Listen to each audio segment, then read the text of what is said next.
What's up, everybody? We back again. You guys, the Weekend High Podcast, episode number 3.5, coming in at you.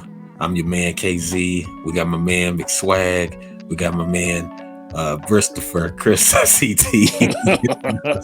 He's silly as hell, man. How y'all been doing? Hope y'all week has been good. You know, we got good energy. Everybody have been doing good. Hey, fellas, how y'all week been going? Week's been going pretty good. Man. I just came from a birthday party, a joint birthday party for my dad, my aunt, and 3 of my cousins. Came from there straight here, so I'm a little juicy, but I'm loving life. That's how you're supposed to head into the weekend, you know. Yeah. That's how you're supposed to head into the weekend. And thank you, y'all, for watching us again. Thank you for subscribing again. Remember, like, subscribe, share off the back. And we appreciate you for becoming weekenders. We're happy to be here with you to share another weekend, to laugh a little bit, share some information, and kick back and just look at some shit like, what the fuck? But we're going to get into it. We're going to get into it. First up, first things first. Man, it's been quite a week for me, and it's definitely been quite a week for your boy. We call him Eddie Winslow, aka Darius McCrary. He's pretty much been in the news lately, and for basically doing a photo shoot with a transsexual. Known as Sydney Star. So I don't know, fellas, if you heard about that article, have you seen that? Yeah, I never heard about it until I saw the Instagram live with him and his mom at dinner. Talking about, I don't get down like that. This is my mama, she know. You know. So that's how I found out. He dragged his mama into it. Golly, man. Yeah, they have a bunch of like Stonys or something, man. They was yeah, he had his mom in the live. She had that. My baby, that ain't my baby. My baby don't do that. Yeah, and you know what? You know what's crazy? The crazy part, everybody kept saying. Everybody kept saying that was his mother from the show Family Matters, but that was his real mother though, wasn't it? Oh, that was Mom Dukes. That was not Harriet. Yeah, man. So as you see, we got to pick up. You know, he was kissing Sydney Star, who is a openly transsexual person, and influencer. Would you call her an influencer? I guess you could say, whatever. I'm not in that world, but yeah, I guess you could say an influencer. You know, I guess well known. Yeah, you could say. I guess he or she is well known. In the entertainment industry. So, I guess you could say that pretty much. But this basically now in the past, Sydney Star has been controversial, known for pulling the Transformer Decepticons on niggas and shit in the past and ruining careers. Like, she ruined Chingy's career at the time. Niggas was, I don't know, chicken dancing, whatever the fuck we was doing back then in like the early 2000s and shit, man. And when that shit came out, all he did was take a picture with him. And when that shit came out, Chingy's career was, over like a motherfucker, and then Sydney Star later came out saying that, that they lied. She lied about the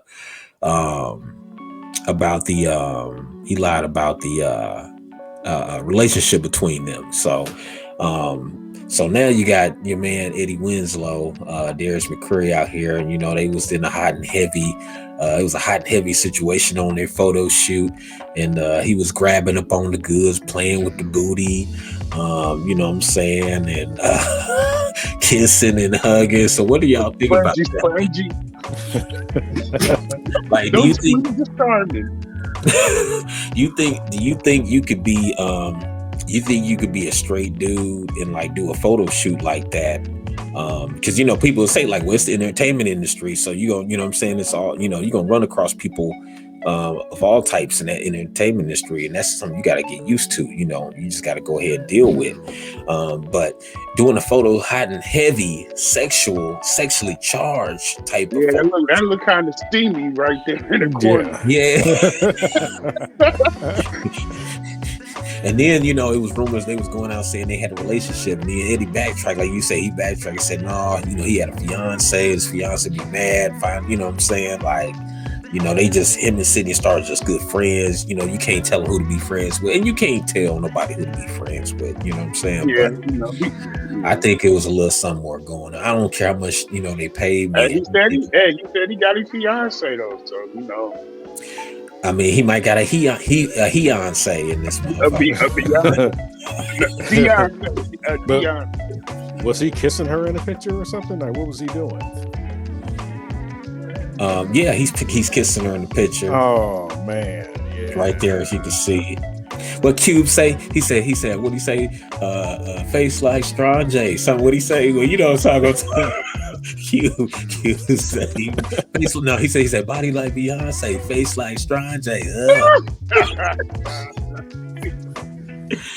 But hey man, teach his own. If you get it, like I was saying, like one person I respect that people never talk about, like I do respect, on the hip hop side of the game. Now I respect him in this fact, Mr. C. Mr. C always been known for getting caught up with transsexuals and shit to the point where he just said, "Fuck it, I don't give a fuck if y'all care." He came clean. He came clean. You know what I'm saying? At least I respect that, though. You know what I'm saying? But like, I don't respect the ones. You can't get caught if you ain't hiding nothing. Okay? I mean, you getting your hand caught in the cookie jar. I mean, you taking either one of the two things. Either he must have needed the money bad, like they must have offered him some top-notch paper to do that. Like, look, dude, because they tell you what's involved when you sign on to these type of contracts to do things like this. You know what I'm saying? They tell you what is going to involve. They don't just surprise you and be like, oh, you know what? Guess what? You're gonna have to grab on the ass. You're gonna have to kiss this motherfucker. You know that going into it all. But voice of reason, he does take himself as a serious actor. So maybe he just felt like he was in the role. He was getting paid for it. Yeah. He doing the Malik yo butt, your booty, Malik yo butt. Yeah, but her whole thing is about deceiving people. That's her whole career, is deceiving guys. Yeah, man. What? Oh, you talk about putting the okie doke on the straight heterosexual man? That's what they. Yeah, man. Is that what Star's into? I think so. That's what she's into, and then she gets you in that got you moment, and she probably blackmail you. Like, man, that's drastic. Yeah. Because like I said, I've seen her interviews on what's that? Michael Black, his whatever interviews on Michael Black's podcast. Hey, it's her, and that's what she wants to be called. Well, man, I'm gonna call him what his mama came. He said his mama named Clay. I'm gonna call him Clay. Mrs. Stir. I'm gonna call him Mrs. Stir. Put them both together, but no, whatever you want to be called with Sydney, I just call him Sydney. Sydney basically was on there saying that she need to do this with Michael Black, in a playful way, like she wasn't trying to say but in a playful way, but hitting on like that's the kind of shit I do. You know what I'm saying? Like so. That's crazy. But like I say, to each his own. Is just like I think people are just more interested in the story because Eddie trying to come out and say, oh no, I don't even flow that way. That's just my friend. But I got friends.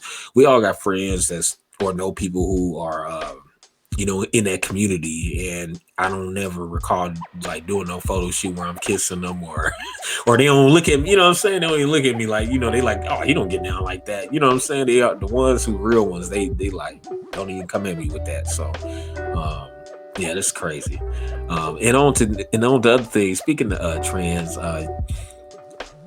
you wanted we go into Yeah, I was wondering, do you have an opinion on transgender participation in, let's say, school sports, high school, college?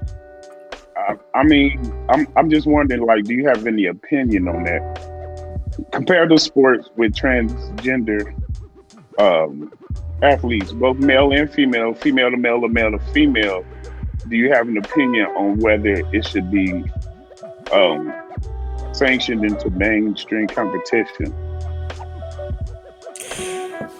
Well, yeah, I did, and then, and everybody, you guys know that Swag is our resident sports dude, so that's why we come up with sports topics and things like that. That's our resident sports guy. He is our ESPN. So, but I will tell you that I got to see the hairline. So. Yeah. You got to start talking. You got to hit him with the bloviate. What you doing? You got the bloviate. You know what I'm saying? You gotta start talking loud and huffing and puffing. But no, with that, like I said, I think we touched on it before, and I think that, a league of their own, you know what I'm saying? Like, ain't no way, if you was born a man biologically, you know what I'm saying, you should be competing against biological women. I mean, that's just to be fair. That's fair. You know what I'm saying? Like, if I'm able, because what this world gonna come to is you're gonna see like dudes who really hurting and be like, you know what? I ain't never make it to the NBA. I'm about to throw my girl about to throw me a wig on. We're gonna go with, like, you know what I'm saying? I'm a transgender, and and think about it. You can still be with your girl. They can't say nothing about that. So we together, and I'm going to the WNBA, and then next thing you know what I'm saying, niggas breaking a record every a record every day and stuff. You know what I'm saying? Like, because think about it. What would stop somebody from doing that? What would stop somebody? Okay. So from what I understand, there's a battery of supplements that you take that bring the testosterone levels down and the estrogen levels up.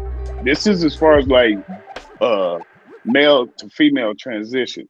So apparently, or according to record, as far as I've seen, that the hormone levels were within a certain range of legality. But what I'm saying, and all of a sudden, you got a lot of records being broken, and you know what I'm saying? It's like, in my opinion, I think there should just be a separate division of transgender, like a transgender heat. I mean, like, you have boys, girls, and maybe a transgender, a third one. I'm not into segregation, don't get me wrong, but I'm just saying to level out the playing field as far as like advantage is concerned.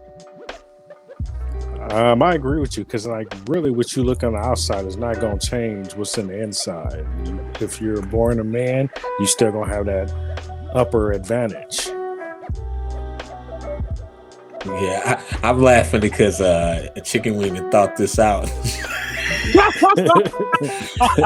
he didn't thought this out. He thought this out like them niggas, But no, that hold on. You know what? One thing. Let me ask you a quick question, because before you get into it, let me ask you a quick question. You said what age did you say?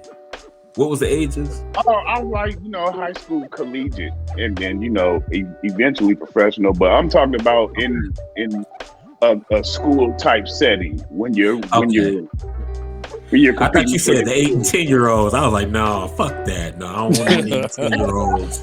8 and 10-year-olds shouldn't even, be thinking about that, man. Like, that's the problem, Like, they shouldn't even be thinking about that. They should just be being 8 and 10-year-olds, Get the 8 and 10. Now we get the 5-year-olds.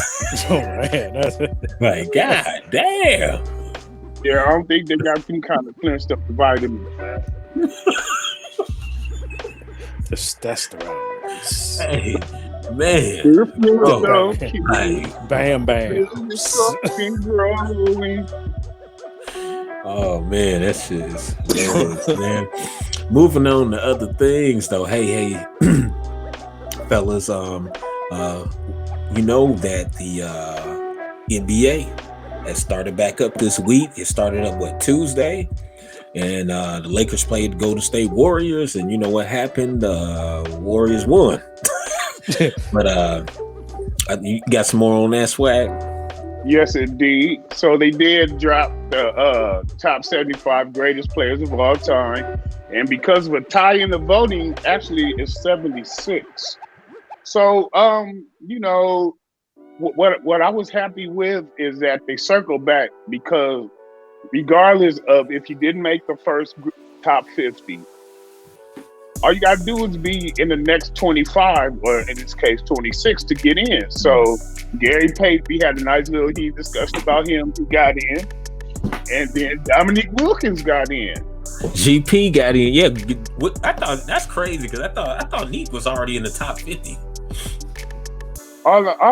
Dominique wasn't in the original one, and then he wasn't.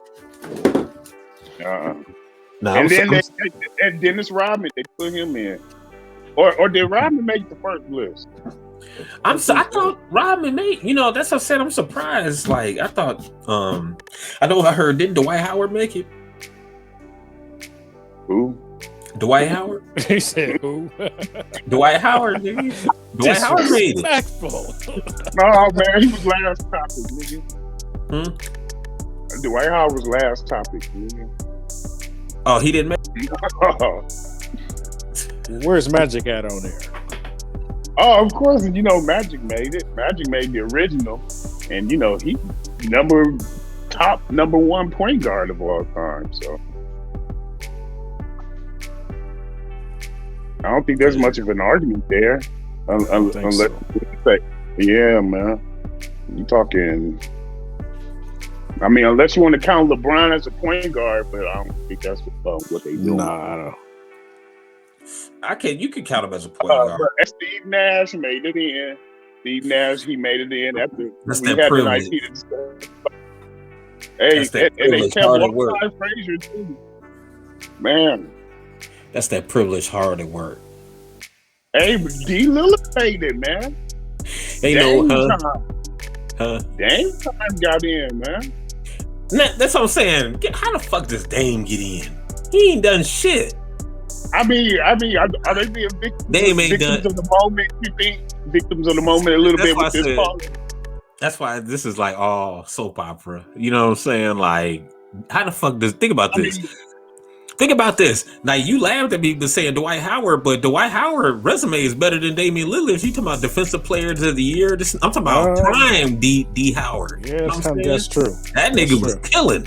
He was putting up double doubles like every game. He was killing. So I mean, but Dame don't have that kind of resume. He ain't won no play. Like D Howard's teams went to the Eastern Conference Finals and the championship. He you know what I'm saying?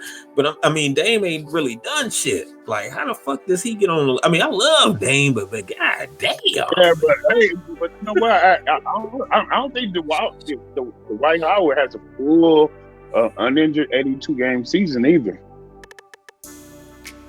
But I'm saying that, but injury is part of the sport. You can't really go by that. I mean, he's won. Howard won some MVPs, didn't he? If that was the case, Grant Hill would be on this list too, then, right?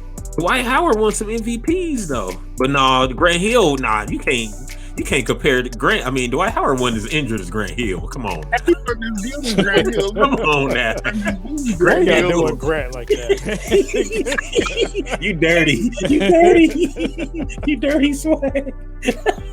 He compared to Grant. No, I'm just saying. Hey, look, the nigga playing right now. He compared him to Grant. That's fair. Oh damn. Oh shit! I love it. I like it. Hey, welcome back to the weekend. Hi y'all. Hey man, we started the weekend off right. Don't forget to like, subscribe. Please subscribe, share. Yes. Them likes, share it. Feeling generous. But yeah, man, that shit is hilarious, man. That's crazy as hell. Oh man, that's funny. Hey, and on to other lightweight news. We got some good lightweight news. We're gonna back up off the sport. We're gonna jump into a little entertainment here with your boy CT. Welcome back. And welcome to it is October, y'all. It's spooky and shit. I've been watching hella motherfucking horror movies. Freddy Krueger. I'm a Halloween. I like Michael Myers because I dressed up like him in Halloween. But my boy CT got some stuff to tell you about the movie industry. That's our resident entertainment guru. All right. Well, first, before we jump into the Halloween, we're going to talk about Insecure, y'all. Insecure is right into its final season. And it's pretty much left off where Lawrence is pretty much found out that he's having a baby. And now he's trying to figure out, should I move to San Francisco for this high-paying tech job, or do I stay here and take care of my responsibilities? So this is the final season, and it's coming up this weekend. Y'all check that out. And J.J. Ellis, who is actually in the show Insecure, actually is starring and directing in a movie called Blank Spot. Y'all check that out before? Blank Spot. No, I can't say I have. Is it Blank Spot or Blank Spot? You said who's performing in that? Jay Ellis. Oh, from the show? Yeah, he directed Blank that. Spot. That sounds like a movie about pads. This movie has Felicia Rashad. Blank. I'm spotting. Blank spot. I'm spotting. This sounds like, you know what I'm saying? That's what that sounds like. It's for early pregnancy. Like Blank Spot. But speaking of Halloween, we're gonna move on, y'all. I want to ask you guys, what is your top 5 Halloween movies? Oh man, that is a good one. I'm gonna start it off. I'm gonna go with Get Out. That's my number 1. I'm gonna start with Us as my number 2. Then I gotta keep a classic one. I don't know if you probably. Let me see.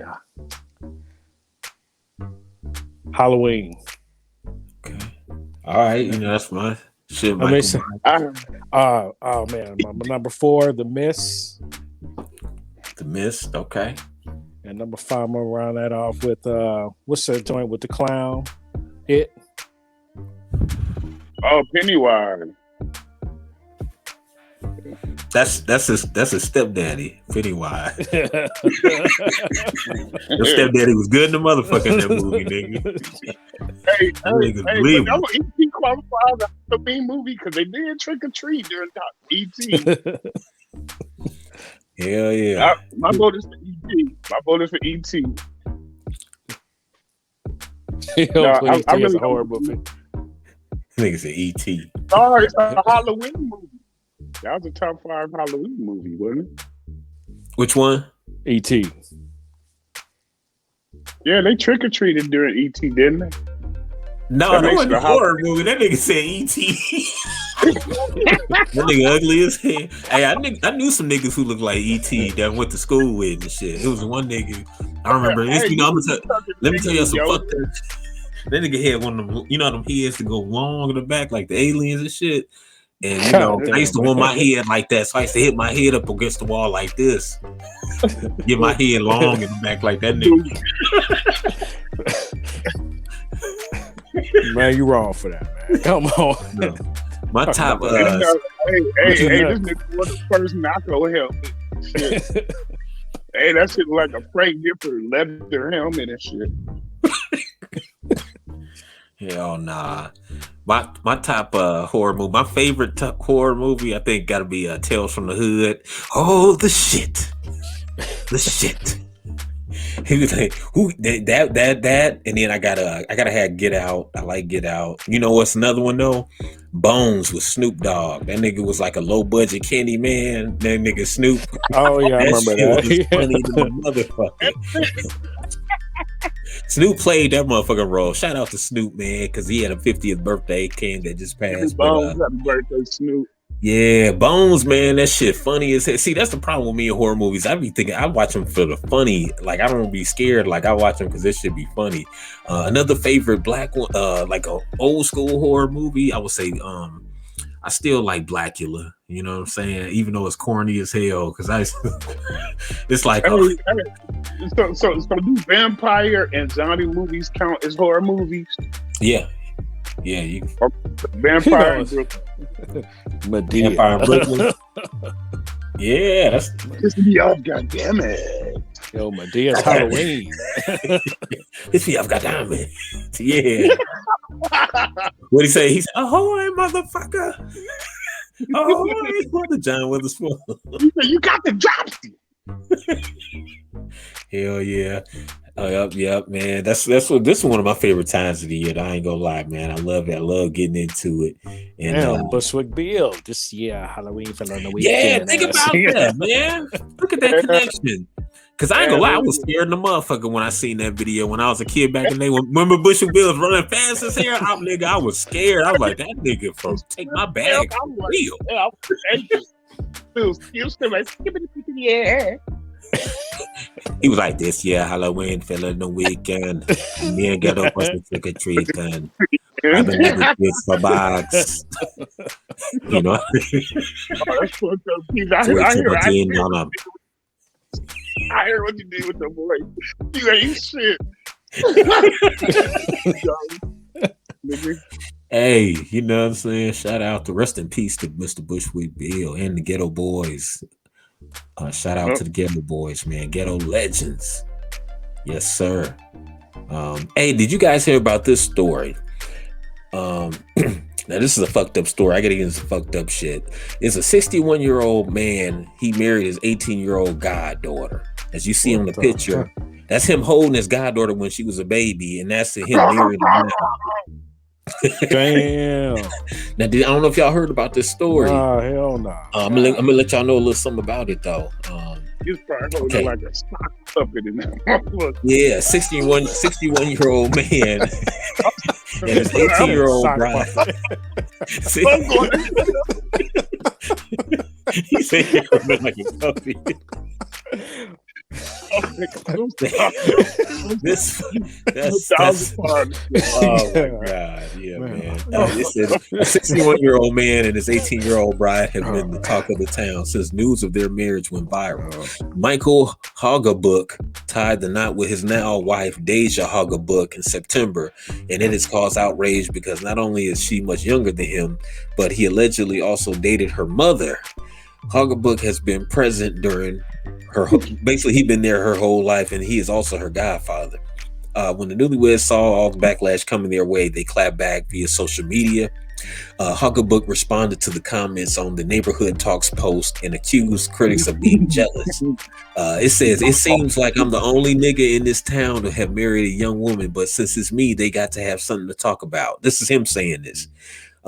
Look like you little girls are jealous of my wife, but keep on promoting us. I love it.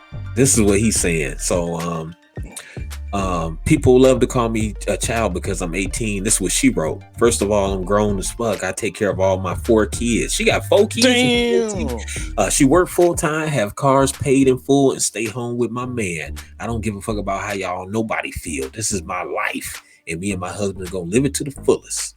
The internet has been called for child services to intervene, and Deja Hoggabook is owed sympathy. One person tweeted, she should be spared the horrible comment. Yeah, I'm not bad at the young lady, but it says that when she turned 18, they got married, and Michael Hoggabook used to date her mother till 2017. So he used to mess with her mom up to 2017.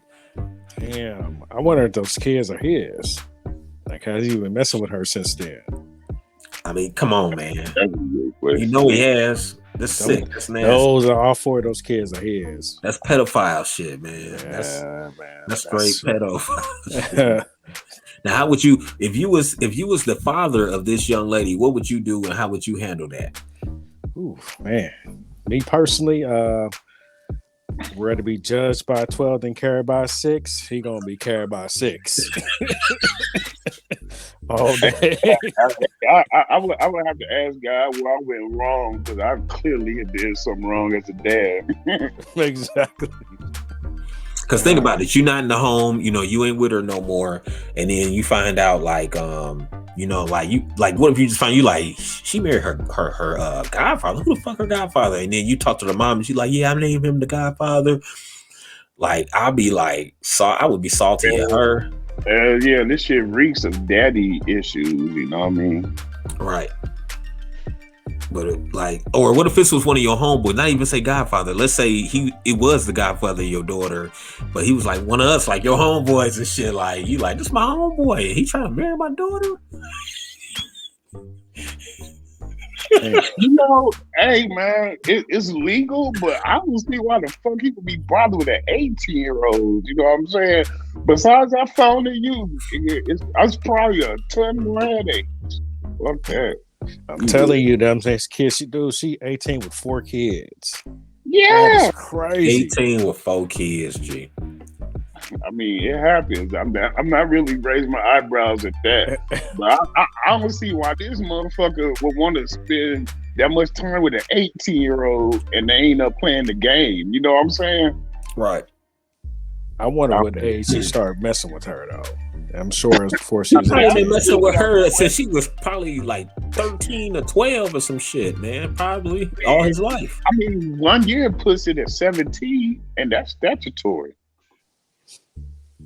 Like this dude, like, you know what I'm saying? Like, this is this all the way wrong, man. Ain't no way in hell you 61 you should be marrying no little 18-year-old. That's literally could be your daughter, or not even your daughter. That could be your granddaughter. That could be his granddaughter. That ain't even his daughter. That could be his granddaughter. Yeah, this nigga's 60. It could be his granddaughter. You know, a 20-year-old daddy and a 20-year-old daughter as a parent, that's grandkids you got. Yeah. Man, that's crazy, man. Well, and on to other stuff, man. We break it up a bit. I'm gonna talk about something else that's a little crazy that just happened. I want to send shots out to my to the alma mater, the Grambling State University. They had an incident on the campus this past week. It was dealing with basically there was some type of a shooting on the campus, and they had to cancel everything. So basically what happened was there was a fatal shooting took place in the quad area of the campus. There were 8 confirmed victims. One of them is an enrolled student who was treated for non-life-threatening injuries. One shooting victim succumbed to the injuries. The suspect has not been identified.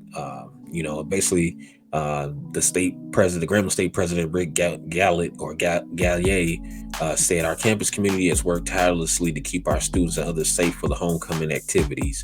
Yet with all of our planning and coordination with our local parish, regional, and state law enforcement partners, we'll find ourselves grieving the loss of life and injuries just as too many communities in our country have experienced as well." We're going to send our condolences to the person, that lost their life. That's crazy. That you lose your life at school. And then the other victims who got hurt and everything into the university. But that's crazy. I'm sad to hear that. So I heard a little about the story. He actually shot one of the Grambling State police officers as well. And I think it was an altercation that happened inside like a private party out there, was not really connected with the school. And the guy used to go to the school, and he dropped out, and he went up there for a party, and just got into a fight with, I think, 4 other people, and he pulled his gun out and just started shooting. And the cop tried to disarm him, and he ended up getting shot in the leg in the process. So he's in custody right now. He's facing a long prison time. Wow. Now we both went to that school, and like, y'all, you know what? Kamala Harris ass nigga. Hey, this with Kamala Harris. Hey, but no, this is what happened. But this is like when we was going there way back in the day. They was doing crazy stuff like busting off the roof, shooting off the roof during homecoming. People got popped when we was down there going to school. No lie, like freshman, or it was at the freshman mixer when we first got on campus. Dude got popped. You remember that? Oh yeah, I mean, this happens like almost every semester now. People getting shot. Right. And then always got somebody to do with somebody who ain't really going to the school. You know what I'm saying? They just there. Right. They just on campus or used to go there. You know how it is. Like usually if somebody don't get enrolled that semester, they be like, well, I ain't gonna go home. I'm just gonna kind of lay low and chill on campus, sleep from room to room, or whatever, stay here. So we got to do better with our HBCUs. And like I said, and that rolls me right into my next topic with Joe Biden cutting all the funding. You know, we could have more security at our schools and wouldn't, you know, have people roaming around, derelicts and shit like that, you know, because we definitely don't need this kind of stuff happening in the HBCUs at all. But yeah, your boy, Joe Bizzle. Joe Bizzle. Jim Crow Joe. Yeah. Joe Biden, basically, he came out this week. He used the Trump tactic. Basically, federal prosecutors labeled Black Lives Matter protesters as terrorists. You know, I'm not a fan of the Black Lives Matter movement. I mean, I like what the movement represents, but not the organization. You know what I'm saying? I don't fuck with the organization. Right. But I embody what it means, you know, just being black. That's what it means to me. But like, I don't fuck with the organization. You know, they was on some other shit. But basically, this time last year, you know, Biden was basically promised to fundamentally change the administration of criminal justice if elected. That change is much needed on issues ranging from police misconduct to excessive sentences to racial disparities in arrests, charges, and punishments. A case in Brooklyn, however, flies in the face of the president's stated commitment both to racial justice and fighting the wrongs of excessive punishment. So basically, what happened was a Trump era approach of labeling Black Lives Matter protesters as terrorists. Two lawyers who were arrested in Brooklyn in May 2020 while protesting for racial justice. They allegedly threw a Molotov cocktail at an empty New York police car during a night of mass protests after George Floyd's murder. So now, you know, if you Black Lives Matter, that you be federally labeled as a terrorist. So how do y'all feel about that? That's madness. And this is vetted information. Yeah, this information comes directly from our people over at it's like CNN. All of that, man. Yeah. So, well, you know, anybody that's saying anything that needs to be heard is usually silent, so it's not a surprise. Yeah, man. I mean, you know, nothing surprises me nowadays. How you feel about it? See, you think I'm just baffled by that. Like, that's where I am. That's where I am. It's like anybody that tries to stand up for themselves. I don't see how you can put that as a hate group. Yeah. Yeah. So basically, the two dudes who threw the Molotov cocktail, they obviously wasn't black; they was Jewish. And because listen to the last names are Mattis and Rahman. That ain't like one dude's name was Collinford Mattis, and the other dude's is Arouge Rahman, and they both lawyers. And they allegedly threw a Molotov cocktail in an empty New York Police Department car during a night of mass protest after the George Floyd murder. So they was probably fucking plants anyway. Right. Also, your boy Jim Crow Joe Biden is getting the new. He just awarded a $455,000 contract to build a fence around Biden Beach House. The Department of Homeland Security awarded a $456,000 contract in September to Rehoboth Turnstone Builders, a Delaware construction company, to erect a security barrier around the beach home of Joe Biden. So I don't know how you feel about that, but Joe said, I gotta go ahead and tighten up the security for you fools, y'all. Hell yeah, somebody gonna come for that fucking recompense. Yeah, he ain't doing too favorable. He's not, his rating ain't really favorable right now. The booty, man, I don't give it. Yeah.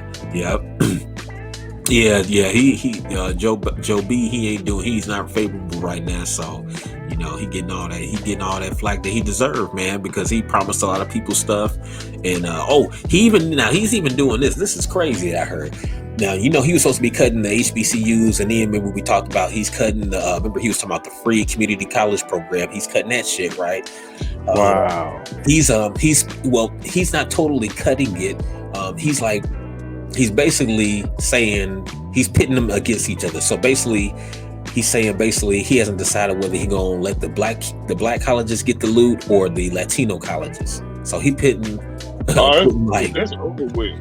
Yeah, man, this dude, because it was an article I read that he was saying he was pitting Latino students against black students because a lot of the Latino students go to the community colleges in their neighborhood. You know what I'm saying? And then we go to community colleges too, of course.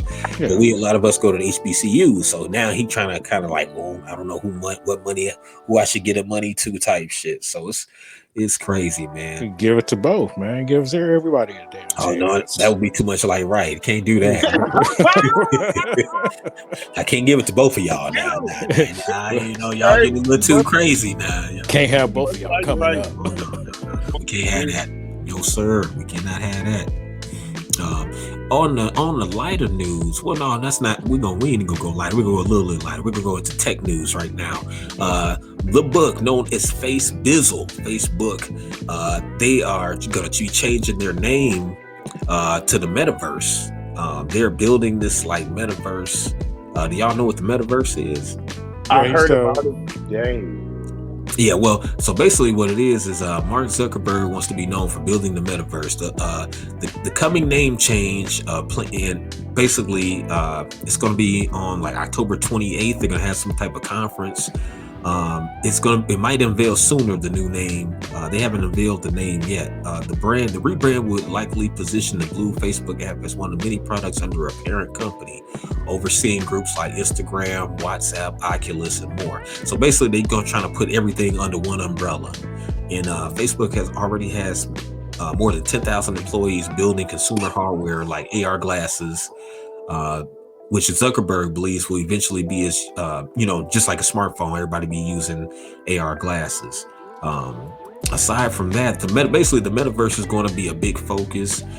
This is what he's saying. I think that this is just going to be part of the next chapter for the way that the internet evolves after the mobile internet.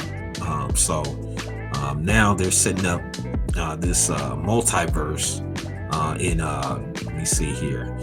Basically, it's going to be the world's largest and most controversial companies, and it'll also explain its own virtual world whether it's worth diving into. It's like some kind of the metaverse is going to be like some kind of big apparatus, but Facebook plans to have all their apps or business ventures under one umbrella, going forward. So this could be good, and then this could be bad. I heard a lot of people say that's a bad thing.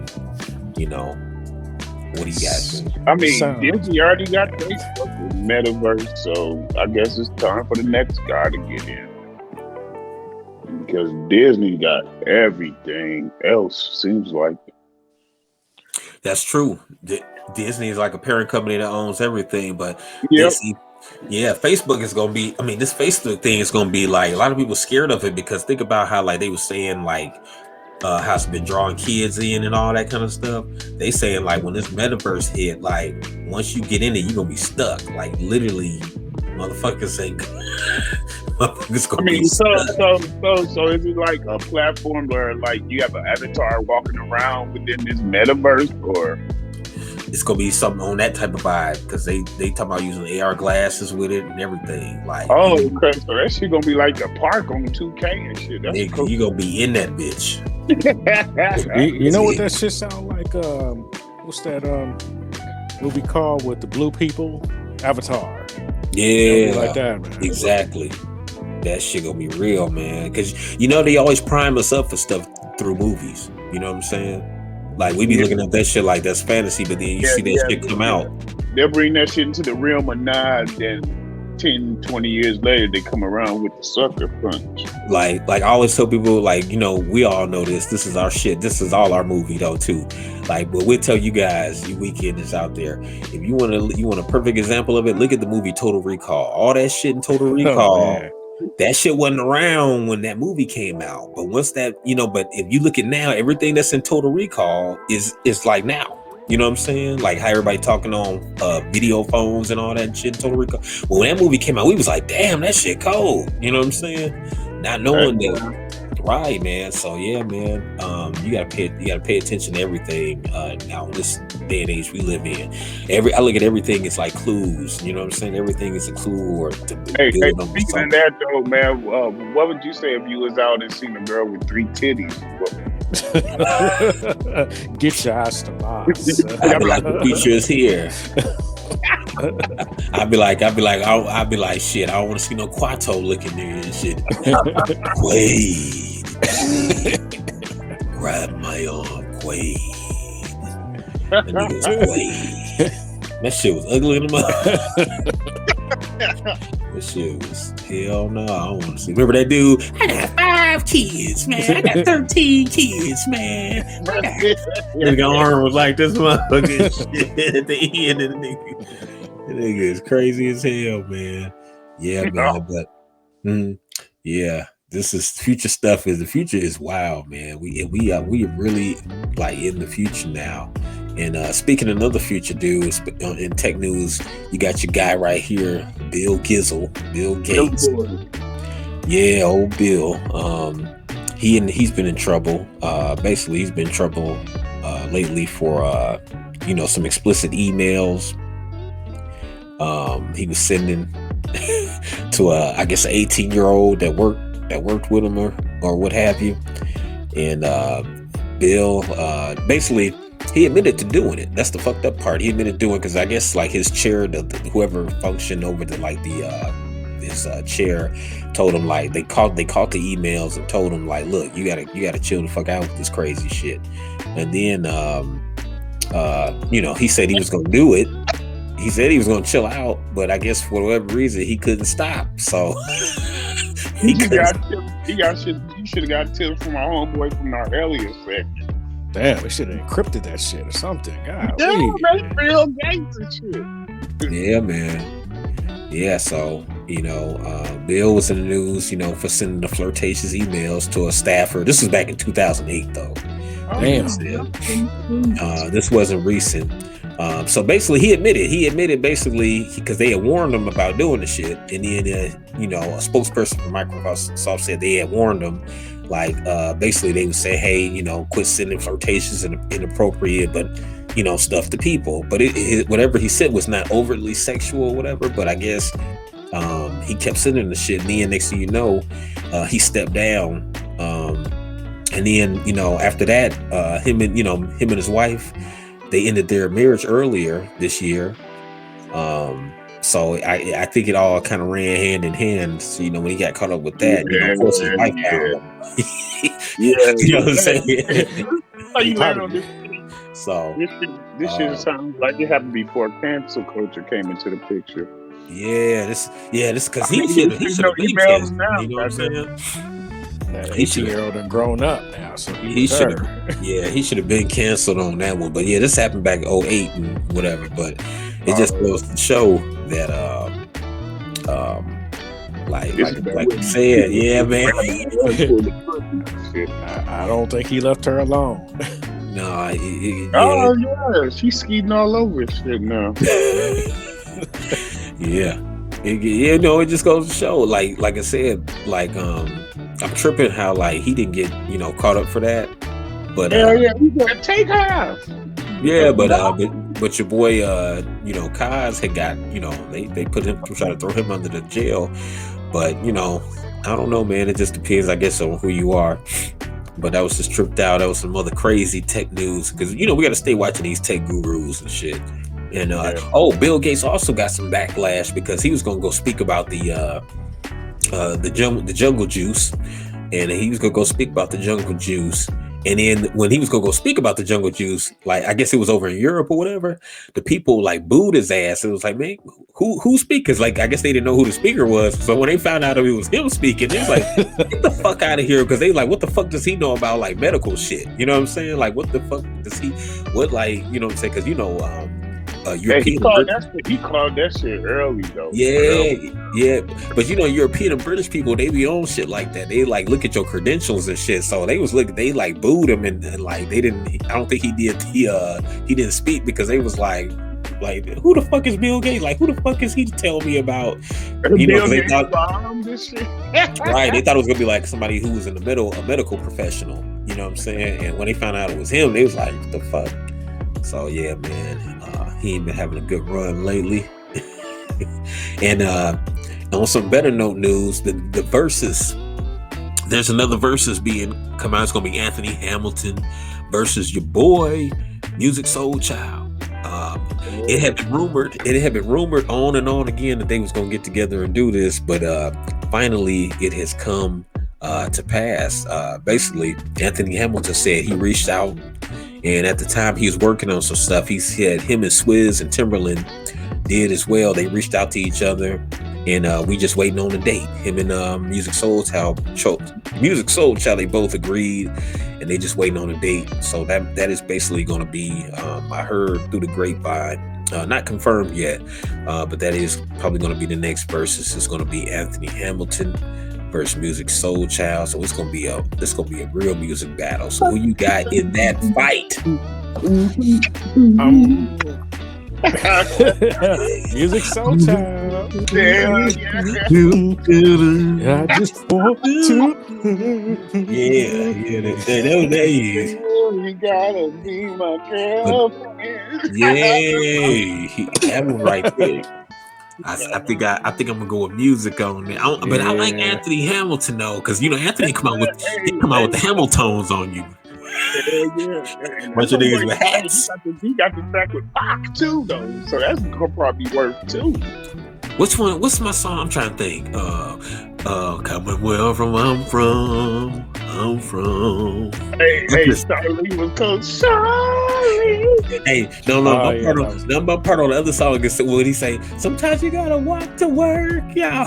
You gotta walk to work. Hey, you know what I'm saying? That's real shit, man. Sometimes you gotta walk to work. That's from the heart, nigga. That was from the heart, man. Charlene, but you know that's a gangbuster right there. Charlene, that's gonna be.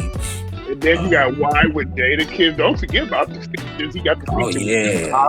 He got the feature with Jadakiss. Yeah, he do got Y with. That's right. I'm still going music though. And then he got some show that's on now. Oh yeah, he did Kanan, didn't he? Who's that? Anthony Hamilton. Didn't he do the theme of Kanan? The season with Kanan with 50? Is that him on that? Don't quote me. I hope I don't get killed behind that. Yeah, don't kill us in the comments, Luke.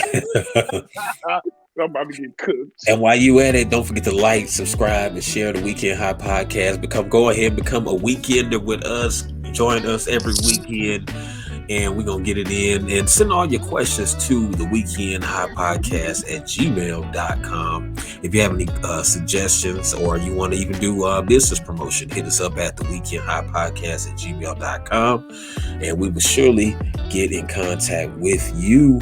And shout out to the verses, man. I think with the verses, you know what? Another thing, back to the verses. Another thing, I think they need to. This is gonna be a shout out to my boy C Money right here. They need to get some more West Coast artists out on. You know what I'm saying? It's been East Coast. Yeah, everything. You know what I'm saying? East Coast heavy. Right, man. I would like to see Kendrick on there. Kendrick in the game. I don't know about Kendrick. He too new age for me. Like I can get the game though. Give me the game. No, give me DJ Quick. Give me DJ Quick. And like yeah, all the songs he done produced, you can do DJ Quick. Do you think Quick got enough? Nah. Do you think he got enough to battle? Nah. Maybe Quick versus Warren G. Beats, man. The Dr. Dre didn't do out there. That's what I'm saying. Do you think Quick can battle Dre or? Oh no, I can't nobody battle Dre, but maybe Diddy or Timberland. That'd be probably it. Yeah. I'm just talking about hip hop songs. Just straight hip hop songs. Maybe Jay Prince though. I mean, he ain't producer, but he got a lot of fucking, influence. Like he put a lot of artists. And I would say DJ Quick versus Warren G. I think that'd be a good one. Either Warren G or E40, I can take. I think because E40 did with Too Short. Yeah, 40 did one with Too Short already. That was class. It was good. That mug was banging. I love that one. That's one Hey, of my hey, favorite ones. did y'all catch Big Daddy Kane and KRS One's? Yeah. Hey, I thought Big Daddy Kane was gonna get cooked, but he was ready to go, man. Yeah, he was ready to go. I He hung in was there tough. proud of him, man. He hung in there tough, but what Karis was saying, y'all running out of records. He was like, y'all running out of the records. He's like, I've been counting the clip. You got one round left. You know what I'm saying? Like, that's crazy as hell. But yeah, I do. It's like I wanted to get back to what it was like the verses was when shit was shut down. Like they kind of slacked. Yeah, they slacked off on the R&B for a minute too. So they need another R&B. You know what I'm saying? Like people to go at it. And then I'm hearing all this noise about like how the 5 people had turned down the Battle Buster Rhymes and all this stuff. Like who was the 5 people they asked though? That's what I want to know. Like. I don't know. You know what I'm saying? Like, what 5 MCs did they? Like I said, the probably best matchup for Buster would probably be like a Missy Elliott, but they haven't done a co-ed versus. But what's up? I would like to see, only reason I would say this will be a good battle, but I don't know if he got enough catalog. He do, but he don't. You know what I'm saying? Twister. I knew you was gonna say that because it's like everybody keep giving Busta Rhymes this fast rapid credit, and Twister is man. Twister. He don't have enough catalog at all. I don't know if he got enough catalog because even with the shit with Do or Die, and you know what I'm saying, you got legit ballers, you got Do or Die, and then you got the Speed Knot mobsters and shit. He don't have a lot of commercials. He had a top run in the early 2000s, man. Yeah, nice. Man. That's what the battle I would want to see because they both could rap fast. You know what I'm saying? But I don't have enough commercials. I don't think he got enough catalog because he got the shit with Kanye. Twister got the shit with Kanye, and that's about it. Oh no, he had a nice run during that time. And yeah, when he was with Kanye, he did a nice run. Overnight Celebrity. Yeah, man. Do. That was my shit right there. That shit was going hard. Hey, Celebrity overnight. Okay, now this is fantasy type shit. Yeah. If posthumous verses. Besides Prince and Michael, who would you like to see? Shoot, man. Besides Prince and Michael. I mean, that just goes without saying. Who would not? Of course, Tupac, Biggie. Oh yeah, Tupac versus Biggie. What he is doing? I don't know. He got some features, but man, it'd be hard. Heavy D versus Chubb Rock. Chubb Rock still living, but I think, but Heavy D not. I would like to see Heavy D versus Chubb Rock. Hey, Big L out of Houston. Yeah, Big L, definitely Big L. Yeah. Shout out. Definitely Big L. How come A-Ball and MJG ain't did no verses yet? Who would they go against? Because they ain't did a lot of South. They've been on East Coast. Yeah, A-Ball and MJG, I put them against. I mean, everybody normally. Yeah, you got 20 hits, man. UGK? Yeah. I put them against Big time. UGK versus A-Ball, that'll be a good matchup. That'd be a good matchup. A-Ball. Yeah. A-Ball and MJG versus UGK. Ooh, that would tear them. The South boy, they'd be very proud. 3-6 Mafia versus UGK. I was gonna say 3-6. I was gonna say 3-6 versus Bone Thugs. Dungeon Family.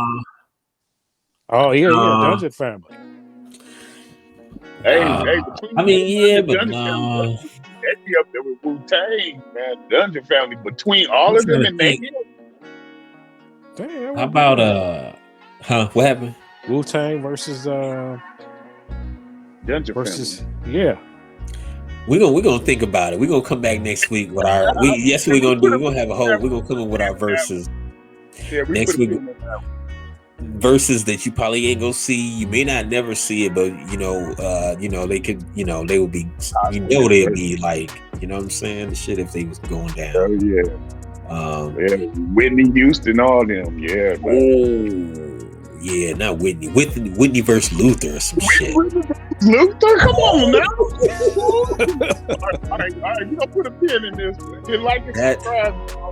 That'll tear them down right there. I mean, of course, a Whitney versus Mariah would be. I mean, Mariah, she ain't dead though. Right. But no, we saying they could be dead, alive, whatever. If we get a Whitney versus Mariah, that would be bang. But I like to see, or even Luther versus Gerald Levert. No, Whitney versus Aretha, definitely. Come on, baby. I was gonna say Gerald Levert versus Luther. Big Luther. Yeah, man, Big Luther. Oh, and speaking of entertainment and Aretha Franklin, the Apollo Theater, BET Soul Train Awards 2021 is gonna be. Now, this is something new that has never ever happened, guys. Soul Train Awards is headed to Apollo for the first time. The annual Soul Train Awards will be presented for the first time at the New York City's Apollo Theater, the legendary Harlem performance venue, as two icons of Black culture team up. The 2021 awards show, which honors the year's best in soul, hip hop, and R&B, will be taped and debuted on BET and BET Her on November 28th at 8 p.m. Eastern and Pacific. BET has aired the show since 2009. Taping it in Las Vegas in recent years. It's also celebrating the 50th anniversary of the debut of Soul Train, the television show that being the best of Black music and popular dance into American homes each week. And the Apollo is thrilled to partner with BET to host the Soul Train Awards, bringing together three iconic brands that represent Black culture and excellence under one roof. So this is gonna happen. They have it at the Soul Train Awards at the Apollo there. And that's hey, what can you say? That's shit. That's legendary shit. You know what I'm saying? That's legendary shit. I asked for more from that one right there. Yeah, man. If your artist is fortunate enough to perform on that night, I'm sure that's gonna be a memorable experience for you to get on that stage. There's so many greats did.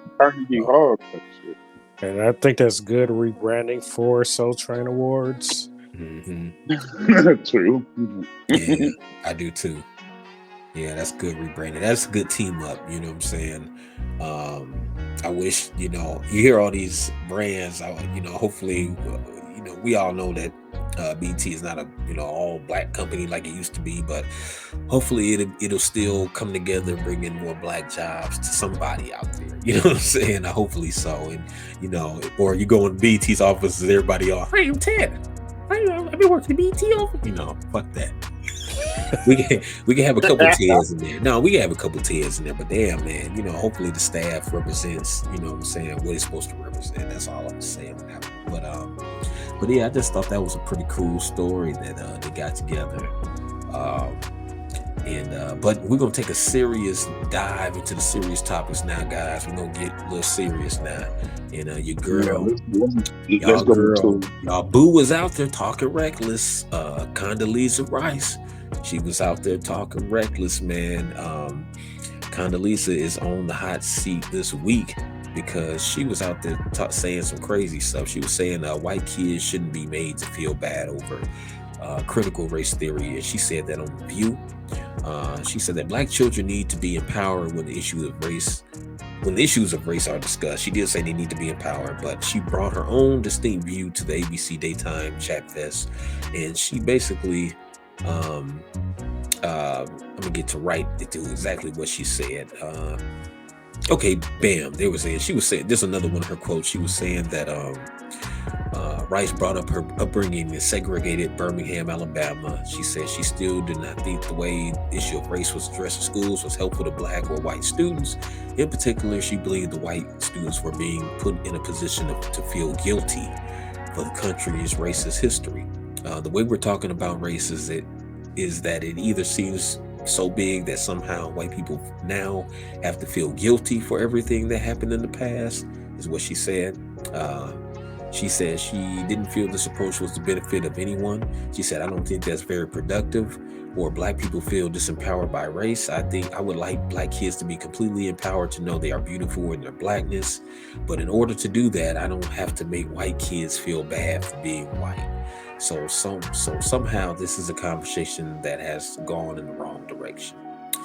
She added that black children could be taught about their history, but it could not be without progress being highlighted or making white counterparts feel bad. So now all the shit we've been taught in school, as you know, we all grew up in school. So now all they're saying that all the stuff we were taught in school about, because when we was taught in school, it was just like what it was. It was history. I mean, we didn't sit around discussing the shit. It was just like, hey, this happened, slavery. You guys were slaves. This happened, and we, what I'm saying, like, oh shit, there's a day that happened. You know what I'm saying? like it was really nothing to discuss there. I don't think face value. Yeah, like the white kids in my class, I don't think they was sitting around feeling bad or shit. Like, I don't think they thought anything. They just read the shit like I did. They just, okay, yeah, that shit happened. But I feel some type of way about it. But I don't think they give a fuck because they already knew they was winning already. Like, shit, we got white privilege. Motherfucker, I don't give a fuck. Yeah. So remember. What? But how do you? This is the question I'm gonna pose to you guys. How do you guys feel about when so-called and I don't like this term either, black leaders or people, how they always put a black person in, they try to represent, speak for all of us. How do you feel like when you see black leaders, so-called quote unquote black leaders, go up and say something negative towards black people? Like they say, well, we want us to be empowered, but I don't want to make Bobby, Joe, or Susie feel guilty for what their ancestors did. Why do we care so much about how our oppressors feel, or people that oppressed us feel, when they don't feel that way? They ain't sitting around thinking about none of that shit. Like, it happened, motherfucker, y'all. Hey, it is what it is. Just like I think if we get reparations, like people think, oh, they're gonna be so mad. I don't think. I mean, I'm sure there's gonna be some racist motherfuckers that get mad because we got reparations, but majority of the white motherfuckers probably, if their life don't change, if their life ain't changing, and they like, well, is it going? Because that's the first thing they say. It's gonna cost us. It's gonna cost me taxes. No, motherfucker, it don't cost you taxes. It's not gonna cost you. You paying the Indians their tax on their dollar now, motherfucker. So what's the difference? So if it don't affect them, they ain't gonna give a fuck. They're gonna be like, oh, okay, well, good for them. Shit. Now what's gonna happen is they're gonna be like, well, I'm 1/8 black, so can I get some of that money? Exactly. My cousin is 1/10 black, and they say one drop of black. Really been inventive. Yeah, man. But I mean, you gotta remember, this the first incarnation of Candace Owens. So I don't give a fuck really what you guys are saying, but it is kind of nerve wracking that they just pick somebody to speak for all of us. And if there's no one person everybody don't like chocolate ice cream. So, there's going to be people with different opinions. There's going to be people with different beliefs. Some people that still don't care either way. But, I'm not giving two farts in the wind what Condoleezza Rice got to say about that. I think is, when did she become a black leader? Right. That's news to me right there. Hey, Colin Powell died. I guess it was her turn to speak. Shit. Mm-hmm. Yep. Yeah. I mean, but yeah, no, you're right. That's what I'm saying. Like, only thing I don't like is and I've heard Tariq say this, Tariq Sheed say this too, but I've seen this from outside of him saying it. This is something I've recognized already, that there's like other races, they don't talk down on their other race. Like, they don't, like, even if they wrong, they don't talk down on their shit. Like, you'll never hear, like, put it this way, if Chinese people was supposed to get reparations, you would never hear other Chinese people, and they did get reparations. Remember, the Japanese got reparations. You wouldn't hear them come out and say, we shouldn't get it. Hell no, we don't need no reparations. We straight. You would never hear them fucking say that. But once we go out there, we'll have like our little, I guess, coon class and our race to come out, and they'll put the motherfuckers right on TV. Oh no, we don't want to make them feel bad. Like, how is history making somebody feel bad? You know what I'm saying? Like, it is what it is. It's history. Like, if I slapped the shit out of you yesterday, that don't change history. Like, your kid, like, let's say I slapped the shit out of somebody, and then like 10 years from now, their kids, I mean, that's Their kids ain't gonna, you know what I'm saying? That like, yeah, you know your daddy 10 years ago got slapped the shit out of this black dude named Keith slapped the shit out of him. Like, oh damn, he did? Oh wow. Well, I mean, you always gonna find a person of color that's gonna cake for massa. It always happens. So, I just try to do what I do. But, she's always been clueless. Yeah, that's true. She might be learned and smart and book smart and all that shit. But at the end of the day, she trying to feed her family. So she don't care what she got to say. I don't even know if she believes it, and I really don't care if she do it though. Okay. She not trying to marginalize her dollars. Yeah, you know what I'm saying? It's all about the bottom line. That's supposed to be the American way. I'm trying to get in that conversation. Yeah, and then speaking of, you did touch on Colin. Colin Powell passed away this past week. Rest in peace. R.I.P. You know what I'm saying? Despite what he didn't do or didn't do, while we was here, we go rest in peace to the man. But Colin Powell, you know what I'm saying? Like there was a lot of stories saying, black backlash because, he really never did nothing for the black community. So people really don't know how to feel about it. You know what I'm saying? Which is true. But, I mean, that's all I got. What can you say? The man didn't do, like we were just talking about. We have a lot of people in that mode. And you see so many in our community that come out in against our own well-being. It's like we'll cut our nose off despite our face. That's Chris' favorite. Cut your nose off despite your face. You know what I'm saying? But you don't see that in other races. I ain't never seen a Mexican dude come out and say, I don't see a lot of Mexican dudes come out and say, you know what? They need to hurry up and build a wall. Like those Mexicans, they'll support Trump on the low because they did vote for him. But you don't see them on camera coming out saying, hey, we should lock those immigrants up. You know what I'm saying? They don't work in the best interest of their own. Like they just don't say nothing about it. They'll be like Trump, but they won't say, you know what I'm saying? Like we'll be straight speaking to like Terry Crews. We'll straight speak up on stuff and like just be out there with it, man. I guess because, I don't know, that money must be. Yeah, to feel accepted with money is feel like you have to go against what's anything that's black. You have to go against it. And moving right along, on another serious note, the Ahmaud Arbery trial started this week. Our brother Ahmaud Arbery, rest in peace, who definitely passed away at the hands of some white supremacists who shot the brother when he was just jogging. You know what I'm saying? Through the neighborhood, they chased the brother down and did what they did to him. But rest in peace, definitely to the brother, and basically shouts out to his family, prayers up to his family. But yeah, that trial is starting this week. Or started up this week. I guess they started jury selection, and they were basically going over the jury, trying to find who they can get to for this murder trial, and it's just, I guess, been the town there where it's been happening. It's been a lot of like racial tension there and so forth. But once again, like I say, just give you a little backdrop. He was 25 years old when he was jogging and they gunned him down. Gregory McMichael, his son Travis McMichael, and their neighbor Willie Roddy Bryan Jr. are charged with malice and felony murder and have pleaded not guilty. Now, these motherfuckers have pleaded not guilty. They also face charges of aggregated assault, false imprisonment, and criminal attempt to commit false imprisonment. Jury selection in their state trial began Monday in the Glenn County courtroom, where 3 defendants sat next to their own counsel. According to the Glenn County Clerk Court Superior and Magistrate Court, 600 potential jurors have been summoned to appear in off-site. 600 jurors have been summoned to appear at an off-site location Monday, and the jurors will be placed in panels of 20 once they make their way to the Glenn County Superior Court. Another 400 potential jurors have been summoned to appear next Monday. So a total of almost like 1,000 jurors have been, By the time they rule through that, they'll have about 12 with alternate for each position, probably. And I take a walk / run 5 days a week, and every day, man, I think about Mr. Arbery, and I take my license out of my billfold, put in my sweatpants pocket. I go hoodie down.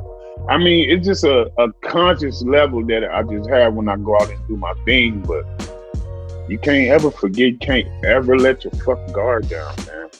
I mean, this nigga was out running late at night and they got him on wax. How the fuck they gonna plead not guilty? But you know, due process. Right. and remember, they got the lady, the prosecutor that was helping their ass, they got her ass too. So how the fuck they gonna plead not guilty?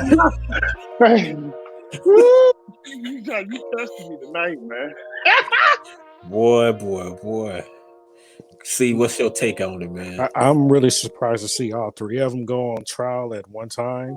So I really think they believe if they get their stories together and have the same lie together, that they can get off. Yeah, make a super case. I feel you. Mm-hmm. Yep. That's exactly. And I'm sure all of America has seen that video. And I mean, I can't unsee it. I mean, it was just really tragic. I was able to avoid George Floyd's video, but I saw that one. It just someone, he slowly walked away and just collapsed. It just like he was fighting for his life. His life, strive. His life, man. That video haunts me to this day because I put myself in that position. It's like you can put yourself. We all black men. We can put ourselves.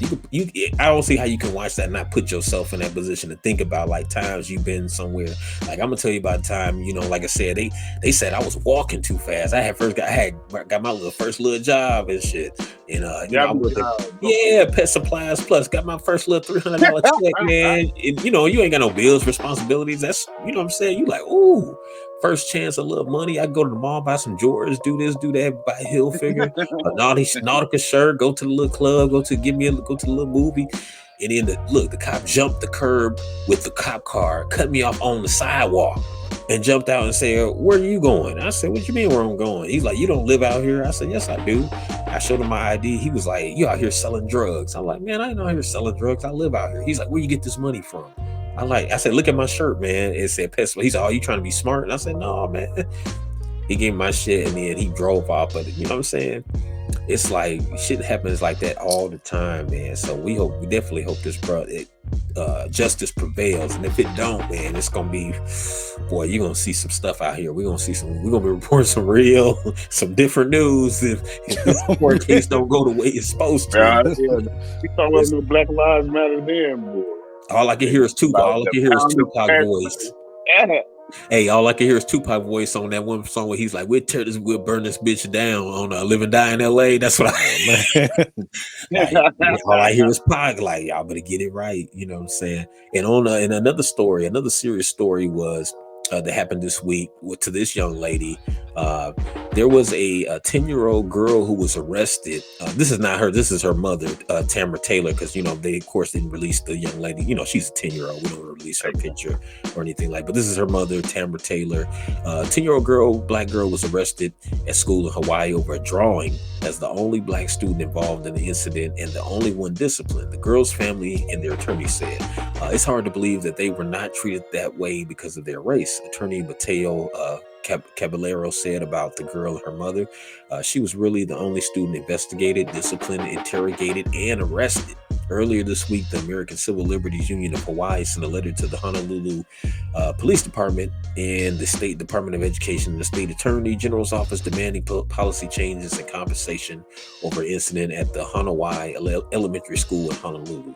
The girl was handcuffed. The little girl was 10 years old, was handcuffed with excessive force and taken into police station after a parent called school officials to complain about a drawing made by the girl and demanding to get police involved. Now, I'm gonna get this from one of the shows I watched. When people call the police, I'm gonna interject real quick. When people call the police, you know, that's saying they're calling a gun to the scene, right? Basically calling a gun to the situation when you call the police. So the girl's mother, so they wanted to call a gun to the situation over a drawing. Ain't that some shit? The girl's mother, who we see there, Tamara Taylor, told CNN's Brianna Kyler on Friday that she dropped her daughter at school and received a call later that day about a children's dispute and the possibility of police being called. When she arrived, Taylor says the officers were already at the school. We were led into the room, I'm assuming to discuss the situation. However, what happened What led to where we were at the moment was never explained to me. I really don't know what was going on at that point in time. She wasn't allowed to leave that room and only saw her daughter at a distance. So they wouldn't even let her see her daughter. When a police car drove off as Taylor was escorted outside. So Taylor said she doesn't believe the drawing was the sole motivation for her daughter's arrest and race played a role. She said, I was stripped of my rights as a parent and my daughter was stripped of her right to protection and representation as a minor. There was no understanding of diversity, African-American culture, and the history of police involvement with African-American youth. My daughter and I are truly traumatized about these events, and I'm determined to know that this day will live with my daughter forever, Taylor said in a statement earlier this week. All right. What do you feel about that incident there? That's going to live with her forever. That's definitely going to happen. Yeah. I don't see why the mother wasn't called first before any action was taken. Really, to call the police over a drawing is overboard. And any discussion should have happened with the parent first. Right. Me, personally, I would lose it if that happened. And I'm sure that's what was going on with the mother. She's like, why is the police here for my daughter over a damn drawing? Right. Over not over her assaulting or doing nothing to the kid. Even if she did that, they shouldn't have been called because they little ass kids. But a drawing. And let me tell you something about the drawing though, fellas. Let me give you a nice tidbit that they left out that the CNN or where we got that new piece of information from left out.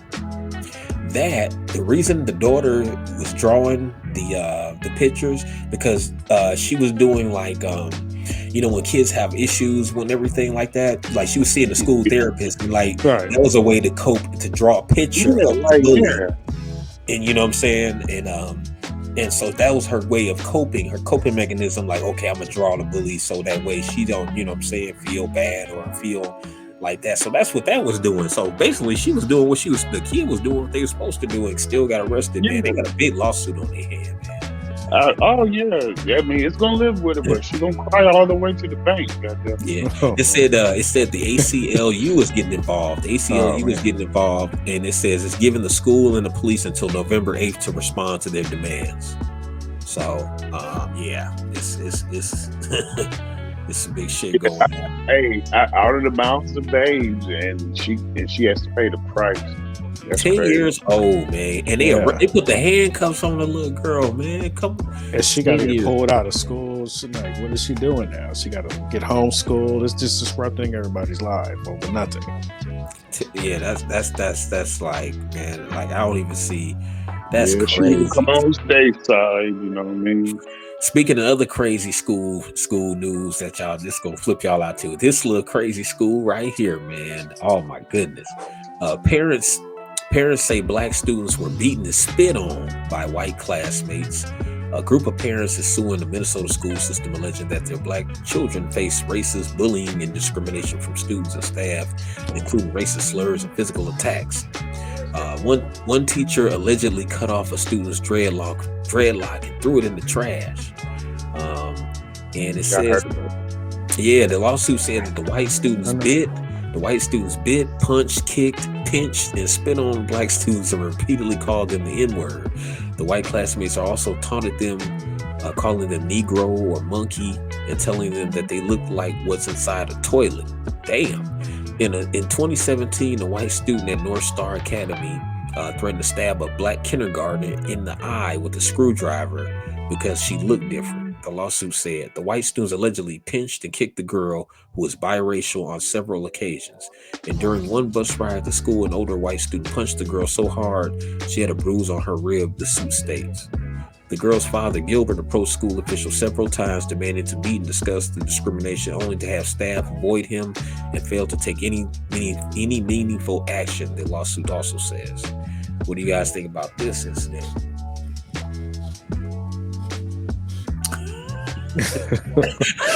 I can tell by you look on your faces. Y'all like, man, I beat the fuck out, man.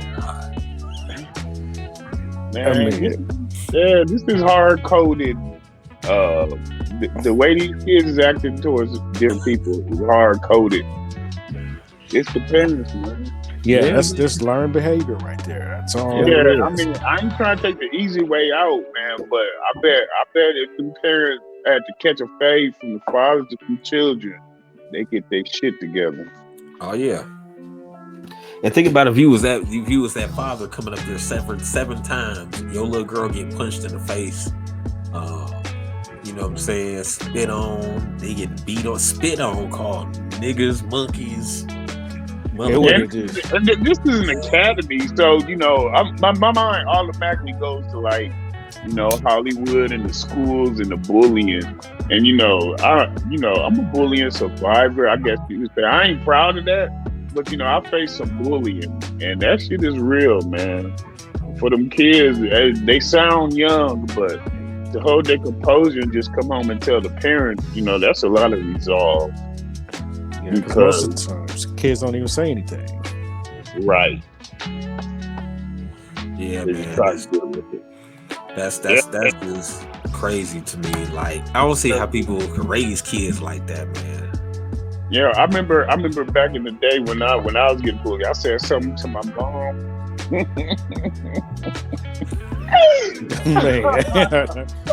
I'm sitting up in class, or I said, Michael Scott, would you come to the office, please? I went down to the office and I saw my mom sitting there, and my mom had left, and then they called the other student down, and then we was in the same class together. There was no tag to it, and that was the end of it, because he has to be like a black kid from the hood by his dad, because his dad didn't play. His dad was a gym teacher, matter of fact. Man, I'll tell you what, man, it's serious business. It's not a myth. I haven't always been this size. I used to be a little guy, and back when I was a little guy, I was treated like I was the bottom of the totem pole. But that's another story for another day. Yeah, that's crazy, man. I mean, for real, man. Like, we grew up in different times and stuff, man. I know my mother would have, man. It would have been tables turned over, chairs. She would have cussed them out. My mom was saying at the time that moms would have went up there. Like, if my mother would have found out, like, it's like grown adults up there talking shit too, she would have been like, "What? Oh, man!" My uncles would have been up there, everything, man. You know, it'd be shots fired. Speaking of. I seen on Weekend Hot Dog, Chris's dog popped up. Speaking of dogs, you know what I'm saying? I thought Chris had him locked up right here or whatever. But speaking of y'all dogs and stuff, there's some big news with dogs, man. The CDC in the travel, I guess whoever over the travel, you cannot travel with your dog no more after. No, it's just passed October 18th. Starting October 18th, you can't travel with the dogs because of COVID, because dogs could give COVID too, because, you know, animals could get it. So you got to leave the dog at the crib. You know what I'm saying? If you go on to travel, you got to find a dog sitter and all that kind of stuff. You know what I'm saying? Because there's not letting you travel with them damn dogs. I got to take my glasses off on this one, because I'm not a pet person. This whole spirit animal thing, I'm fucking over that, man. You got people bringing dogs into the fucking supermarket where you gotta pick your fruit from. Yeah, you know, I never do that because I always think about that. Like, this is food. You know, a service dog, a service animal, perfectly fine with. You know, you got to get around. You know, those dogs are trained, but we talking about like Mo from down the street coming into the damn thing with his fucking poop. Yeah, don't even get me going, man. Yeah, we ain't never been an animal lover because Taz. I got a big pit bull. My dad has him now. The pit bull Taz. Oh, Taz still around. Yeah, Taz still around. He with pops, man. Taz with pops. The boys, my boys. And shout out to all our sons and our kids, but shout out to my boys. And you know, love you fellas. And we all love our kids. But yeah, the boys, they like, you know, they grown now, man. They doing their own thing. So they're grown. They don't want to take, you know, they didn't want, you know, take care of them. So, you know, Pops got him. And he just told me the other day, he said, yeah, Taz getting fat, man. I said, yeah, he set up with y'all. You know what I'm saying? Eating good and chilling. But my dad would take him because he live across the street from a park. He'd take him to the park and walk him or whatever. He'd take him on over to the park or the alley, walk him through the alley because that's what my dad. He old school walking niggas. All walking through old niggas walk through alleys and shit like that. You know what I'm saying? I ain't gonna lie though, Chris. I ain't gonna lie though, Chris. Keep dog Taz. He looked like a picture of a dog who would turn on the parent or baby. Keep dog is scary, man, but he cool and you know it. I would never put my hand out to pet him, but I was always comfortable. He got the weight on the chest and shit. Taz old man. Taz got gray on his beard too now, man. He old man. Taz, he done chilled out. Coltrane got the jazz goatee game. Yeah, man. Taz trying to lay low now, man. And that takes me, speaking of that, y'all took me right into my next topic about the food shortage. Y'all was talking about there's a big shortage going on with the food and whatnot. And I don't know if y'all noticed, they saying that coming up that, your grocery stores are going to be kind of empty. They were saying that, more than half of Americans polled, they said they have been personally affected by supply shortages in the U.S. Majority of Americans surveyed, and they have personally faced shortages in common consumer goods. So they're also saying if you plan on, getting stuff for the holidays, you better hurry up and get it now because you ain't going to be able to get it. And I don't know if you noticed, like a lot of the things that have been low is like the computer chips with the cars. That's the number one thing. That's why car prices are so high right now. Like the resale value on your cars it's a seller's market even for the cars. It's a seller's market. So right, your old bucket that was going for like $1,500, that bad boy going for like $3,500 now. You know what I'm saying? Hey, it's funny that you mentioned bucket in this food shortage. Because Kroger's ain't serving chitlins this Thanksgiving. I'm just letting y'all know. Chitterlings. Y'all gonna get y'all chitlins from the IGA because Kroger's ain't got them this year. Well, currently right now in the Long Beach Harbor, there's over 100,000 ships just sitting out there. They can't unload at all. Just full of bad chitlins.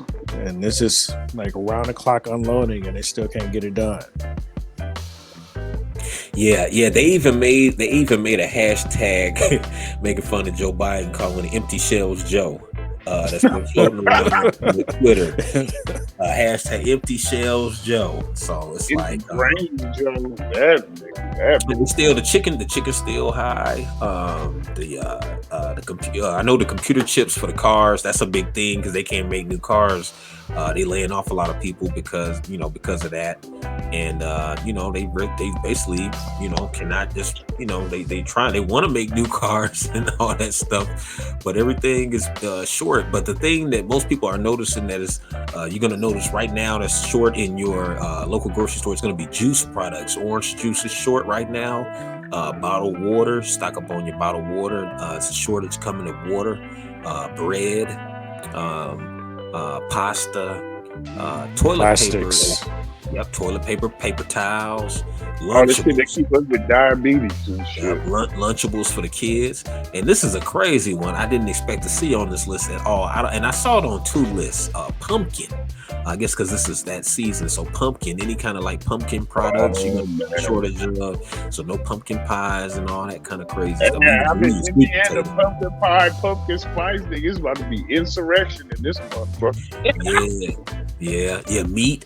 Meat is number 9 on that list, and the bottom of the list. So meat is still, you still can get a decent quality of meat, but it's on there. So, hey, but from the shit that you said was gonna be short, sounds like it's gonna we're gonna be trending toward a healthier America. Yeah, we gonna be healthier. We gonna be a slimmer America. Everybody gonna be vegan. Looks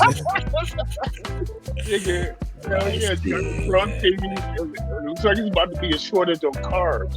I'm cool with that. Yeah. I'm living right now. And it's been crazy because when I tried the other week, this is some crazy stuff. Talking about pumpkin stuff, I had the lady of the house bought some pumpkin spice milk, nigga. I was like, but you know what? And I knew my guts was gonna be toe up. I was like, man, that shit sounds so good. And when I took it was like drinking sweet potato milk.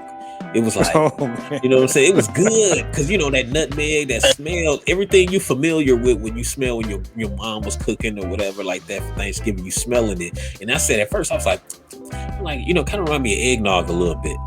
And next thing you know, man, that shit is gone. We've been knocking that shit back, man. I said, don't buy no more of that shit, man. Yeah, that nigga had to be. Don't buy no more of that egg. Hey, and speaking of fruity things, your man Billy Porter, Billy segue to old Billy P.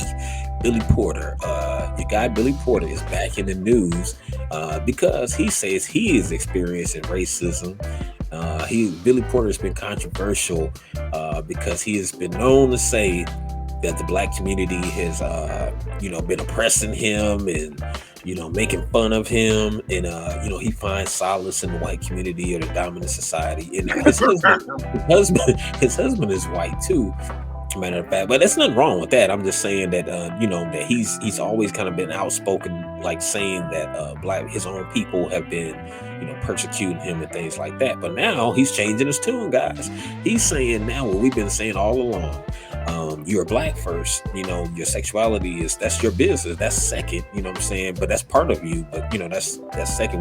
We see your color first, you know what I'm saying? So you can't hide the color. Can't hide it. We don't know who you sweet, how you roll until you walk or you talk or you know what I'm saying, with your mannerisms or, you know what I'm saying, or how you're real flamboyant like Billy Porter is, we know like, okay, he rolled that way, but he got mad and outraged because Vogue magazine had a cover. They had it was a straight white dude and he had a dress on, and Billy Porter felt some kind of way. He was saying that like he's the originator of that dudes wearing dresses because like Russell Westbrook had put on the dress and all this stuff. So he was saying basically now we got all these straight guys wearing dresses, and now he's saying that when Vogue put the white dude on the cover, that was like racism against him because like he he felt like he should be on the cover or whatever, or he should be. He said that's my job. Yeah, he said he was saying basically he actually lives this. He said only thing he has to do is be white. This is his quote. I quote. Only thing he has to do is be white and straight and put on a dress. So he feels some type of way about that, man. Like, but we've been saying it all along. Like, when people have that with that your boy Shannon always say that catbird position. When you're in the catbird, Skip, when you in the catbird position, you in the catbird position. The catbird seat. When you in the catbird seat, so you looking down at everything, you know what I'm saying, thinking, but then the tables then turned on that ass, well, I don't even want to say that. The tables turned on him, you know what I'm saying? The tables then turned on him, and now he's feeling some kind of flack. And he want to be on his Baldwin shit now, you know what I'm saying? Like, and that's why I always respected Baldwin, because like I said, regardless of Baldwin, everybody back then, they knew he was gay, but the thing is Baldwin put his blackness first. He didn't leave with it, and right, he had hey, so that was like a non-factor. Nobody gave a fuck about that part about him because he didn't leave with that. So I don't give a fuck about Billy Porter. Billy Porter case for himself. I like both. So, oh yeah, man. But yes, respect to the Baldwin and everything. But yeah, Billy, man. I don't know, man. That nigga zoomed out. I don't know, man. You know what I'm saying? Like, I just can't. You know better, man. You knew you should have been out there acting all, promoting. You know what I'm saying? Basically, they use you as a mascot to promote the agenda. Now that they don't need you because they like, shoot, we can put our own people. Just like they how they try to change things from. I remember one point, man, like even with breakdancing, that's all you seen was us. Now when you think of breakdancing, you think of the Jabberwockies. You know what I'm saying? You know what I'm saying? Like, I don't know. And they can get down. They cold too. I ain't gonna lie, they cold. Hell They cool yeah. as hell, but like, you know what I'm saying? But that's for real though. Now when you think of hip hop dance, you think of like, you know, cold ass Asian dudes like the Jabberwockies, you know what I'm saying? Like, damn, them dudes is cold, no doubt. And my cousin, you know, he's into that dance world or whatever. And he's told me, he's like, man, usually when I go to these events and stuff, you get a bunch of Asian dudes I be up against. And he said they be bad too though. He's like, you know what I'm saying? It's so respect, you know what I'm saying? But it's like you know, they try to phase us out though. They try to phase us out with the history. You know what I'm saying? Like we didn't invent the shit. You know what I'm saying? So Yeah, we I'm got about to to be say, nigga, like we that. still first. We still first. Yeah, yeah, yeah. But on to in our next news, I'm gonna do. This is something new I'm doing this week. This is what I call like some outer news because you know we do talk about a lot of topics that affect our community because you know shit I'm black shit. But but we always still we drop some we you know we talk about anything here and then it's one story that kind of like took regardless of black or white whatever that like popped out to me was Alec Baldwin, your boy Alec Baldwin. He Oh yeah, that allegedly, was yeah, tragic. man. He allegedly popped this person on this movie set of the movie Rust, Yes, and yeah, he popped this dude. It was supposed to be, I guess, it was supposed to be a fake gun, stage gun, but Yeah. Like a blank cartridge. mhm. Just a And blank, yeah, and but another thing that hit me though, one big story that's in the news about that is that they got a video out of Alec Baldwin spotted with his family packing following the deadly shooting of the set on Rust.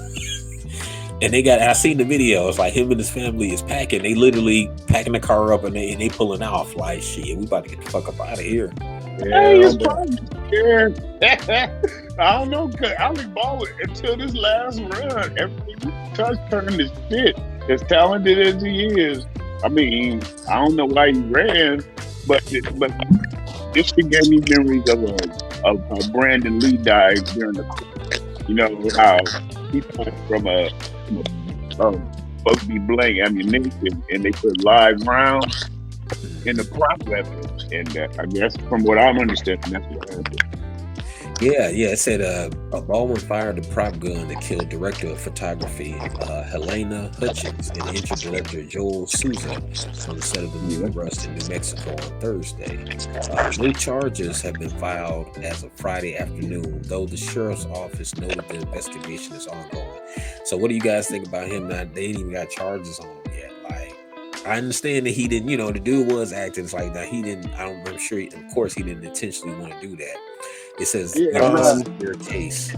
I think the you know, like this, like, you know, prop staff and them guys are the ones who should be held responsible, ain't it? Yeah, that's true. Because The he prop didn't. master.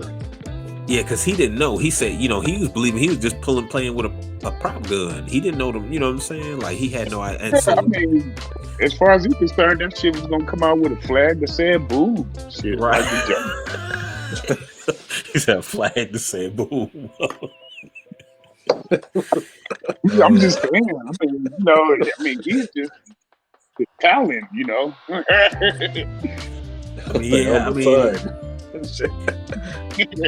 Right, the Elmer Fudd game on him. Like Yo, Sam.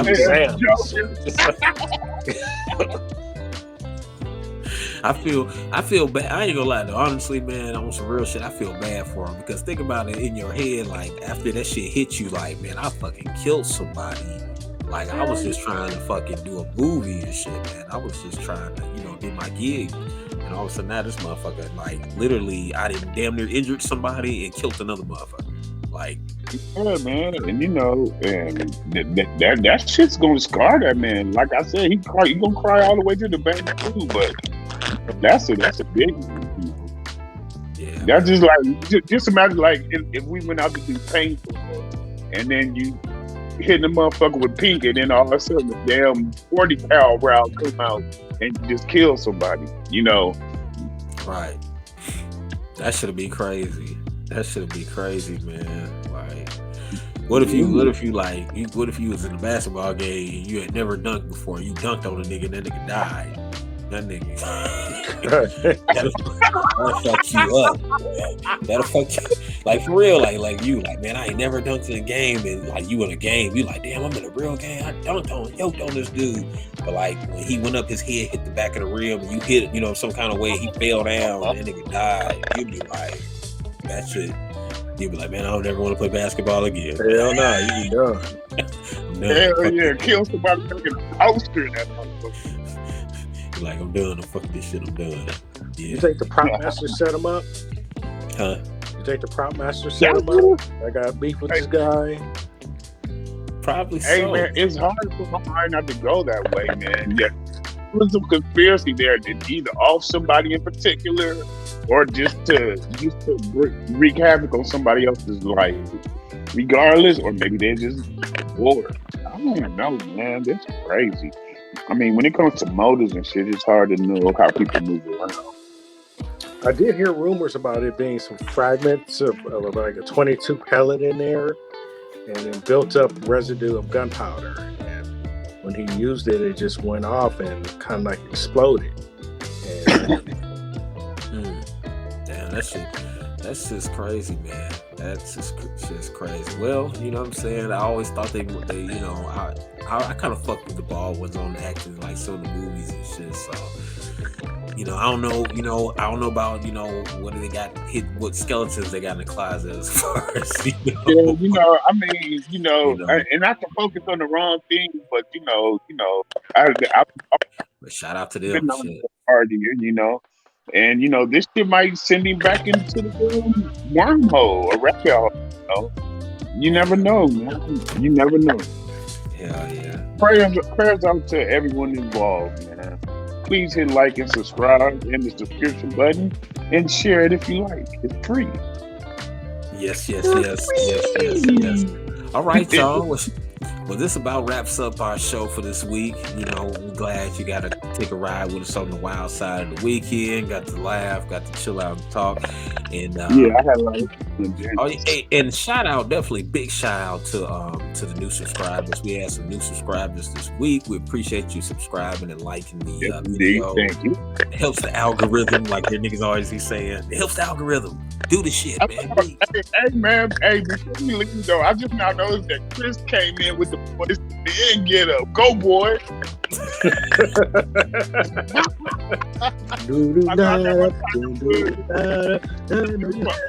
Man, that nigga got the Bill Cosby on and shit. Cos. Yeah. Hey, this elite actually. It was fun, man. I had fun tonight. Oh man, it was great. This gonna lead me into the last. We have a quick one on the way out, fellas. And this is a quick question we had as far as on the sports side of the game. It was, do you think we should stop doing sports to focus on more important issues in the Black community? Like, for instance, like, you know, when the NBA player, you know, he gets in, you know, makes a lot of money or whatever, but, you know, we don't see a lot of those players band together and buy grocery stores or build banks or hospitals in the community or anything like that. So is it really helping us playing sports? Like, what if we all just quit playing sports? Like we just quit fucking the sports industry, but basically go under, you know?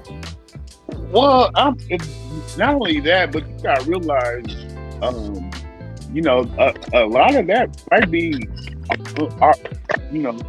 some from our background might be that chance, you know, financially getting out, whether they can, you know, do it academically or not.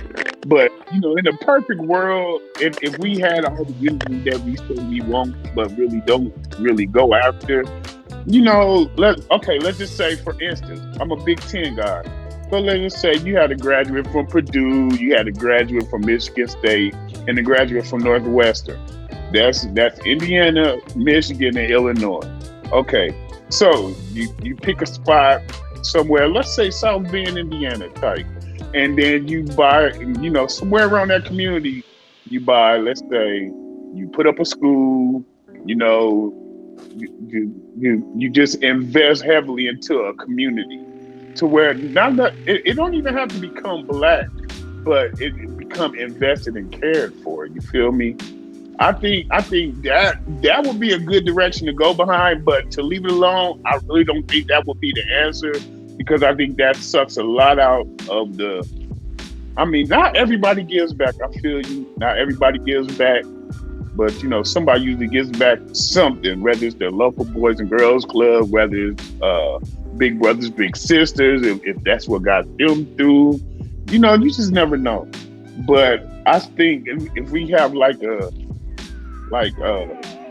infrastructure, kind of like where regionally, like I said, you get 5 people that made pro, they get their rookie contract. If they just kick back maybe 2.5% into this thing, and then and it will be built, from the top. So, it would be somebody to financially, it would be an investment, just invest in the community, maybe 250,000 this year or something like that. That's asking a lot, and I'm a 9-to-5 guy, but I do try to save what seeds I can for my sons.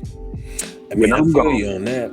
I feel like NBA players outside of like the media coverage, they should already be banding together, like, buying up gas stations. Because, they say you own a community when you own the hospital, the bank, and the grocery store. So even if they can't build hospitals, they could buy grocery stores, you could do, or gas stations, something in those communities. And, we see a lot of people freaking off. We seen LaMelo the other day, he had that nasty yellow, that neon green Lambo with the Lambo. Yeah. And then that's cool though, because he deserved that, man. That man put a lot of money, put a lot of time into his craft or what have you. But also I hope behind the scenes that, he's doing things, and these young cats are doing things to build our communities up as well. Not just, I ain't talking about just going to the strip club, throwing, a whole bunch of money that's you contributed. I'm talking about like really actually building, buying land. If any of us, even if we not superstars, because we know I'm a 9-to-5 guy myself, and we both 9-to-5 guys. But if we black folks, if you have opportunities, black people, buy land and buy stocks. If you can buy things that's going to hand down to the next generation. Yeah. And if you in a big cry about generational wealth, man, we got to do our part. We got to do our part. You can't sit up and complain if you ain't doing shit. Being and doing you, it's just not fair, and it's too much to ask for. If you're doing more than doing you, then I'll listen to your complaint and try to give you input. But it's a lot of people not doing shit and talk about, why not? Why not us? And even if you're not on a big time level, like I know myself, you yourself, we both donated and helped out, like through food drives, through Thanksgiving, and then working at the food bank and doing things like that in the community. So we're not speaking from guys who we complaining about something we never did nothing. Like we've helped out as far as our kids' sports teams and mentored and coached, and we've actually mentored and coached these other kids, just being black men. So as far as like you see something, hey man, do the, like we need to do that. And so we definitely not speaking to the point like, okay, well y'all ain't got no money, so I know if y'all have some money, y'all wouldn't be doing shit. No, yes, we would. I definitely, like, if I had some money, big time money, like I'm talking about big NBA money, I would try to go back to my community. Yeah, like this Shiba Inu, go big, then we'll see. I'm gonna put my money where there you go. Get your crypto. Yeah. Just to get up to a penny, it's about to be shit happening before we're in Indiana. You hear me? And because like Chris and C, we see getting back with us. We was just talking about how we help out the black community. Now how C helps out the black community. He's been known to trick off with different prostitutes behind buildings. Give it back, and go to, and then now you remember the scene in Players Club when he was like, Diamond, I think that's where this is the real life nigga right here. This is him. That was a role because he was on set, because he told dude, like, dude, you gotta be me, dude. You gotta do it like this. Diamond, you know what I'm saying? So he was trying to coach him through the shit. That nigga looked like Chris looked like what's that nigga, the Atlanta child murderer. Oh no, that nigga like Blair DeWood character instead of the office shit at the bank. He look like, hey, look how the nigga look right now. He look crazy. He look like, what's that nigga name? Wayne Williams. Wayne Williams. That nigga look like. I love that boy. I'm just messing with you, but no. Chris C has helped the black community out as well. You know what I'm saying? We do things on small scales. He's helped out with food drives and gave. Oh, look at him. He's sharecropping too. He's a sharecropper. That nigga got to get out. Nigga's sharecropper. Yeah, he got to get out. He can get out. That nigga got to be get out for Hollywood. Nigga, get out. Get out. That nigga get out. Hell no. That nigga ain't Chris. That's Colin Rothschild and shit. Yeah, Woody Rothschild ass nigga. Hell nah, that nigga is a fool. But once again, y'all. That's in my boot. Well, we gonna get out here, y'all. I can't keep them on. I can't keep them on. We're gonna see y'all back next weekend. We're gonna be, like I said, we're gonna be dropping new things. We got a new segment we're gonna be doing, engineered by yours truly, the man below. C. We're gonna be doing his segment next week, a new theme. I can't remember what it was, but we gonna get to it, y'all. We build it, and thank you for supporting us. You know what I'm saying? We ain't perfect. You know what I'm saying? We don't claim to be. We bring 3 episodes in on y'all motherfucking ass, and I think we doing a hell of a good job. And we thank y'all for supporting us. Y'all doing a hell of a good job for supporting us. And remember, hit the like, subscribe button. It's down. It's right down there on this side. It's down there on that side. Y'all know how to do it. It's down there. Hey, we love y'all, man. Thanks for supporting. Yeah, we love y'all, man. Safe. Tell your friends. Hell yeah. Tell your friends. Subscribe. We're going to get the Instagram popping a little more.